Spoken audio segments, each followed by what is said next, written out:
Rangareddy district के शाहबाद मंडल दैवलागुड़ा village में एक बहुत ही दिल दहला देने वाला वाकया पेश आया, जिसमें राजकुमार नाम के एक इंसान नुमा हैवान ने 6 लोगों को बेरहमान अंदाज में मर्डर कर दिया, जिनमें इसकी अपनी बीवी 30 साला पार्वती सरिता, इसके अपने 2 मासूम बच्चे 3 साला परीक्षित, 2 साला दैवीक्षित शामिल है। इनके अलावा एक 17 साला माइनर लड़की, उसकी मां 45 साला चिटियाला लक्ष्मी और फिर ग्रैंड मदर 65 साला चिटियाला रुक्कम्मा भी शामिल है। जी हां, हैवानियत से भरा यह वाकया 11 जुलाई हफ्ते की अर्ली आवर्स को पेश आया, जहां 35 साल उम्र वाले यह दरिंदा सिफत राजकुमार ने इन 6 लोगों को कत्ल करने के बाद अपने माँ बाप को मोबाइल पर कॉल किया और फिर इस सनसनीखेज वाकये की इत्तला दी और फिर इन 6 लोगों को कत्ल करने के जुर्म को कबूल भी कर लिया, जिसके फौरी बाद इसके माँ बाप ने पुलिस को इसकी इत्तला दी, जिसके साथ ही फ्यूचर सिटी के police commissioner doctor Tarun Joshi, deputy commissioner of police Yogesh Gautam और दूसरे पुलिस के ऑफिसर्स ने स्पॉट पहुंचकर यहां का तफसीली मुआयना किया। जिसके बाद पुलिस ने कहा कि राजकुमार को कुछ महीनों पहले पुलिस ने 17 साल उम्र वाली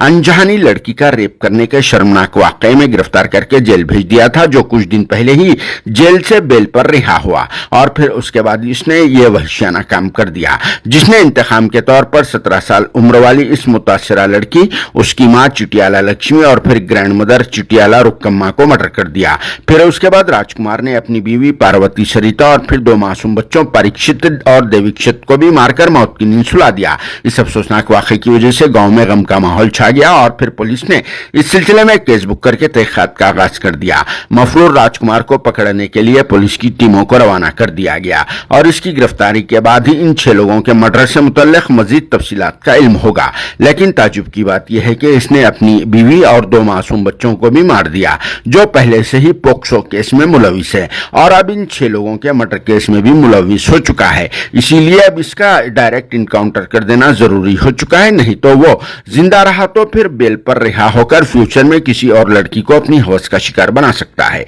जिस पर आप सबका क्या कहना है, कमेंट बॉक्स में जरूर जवाब लिख देना।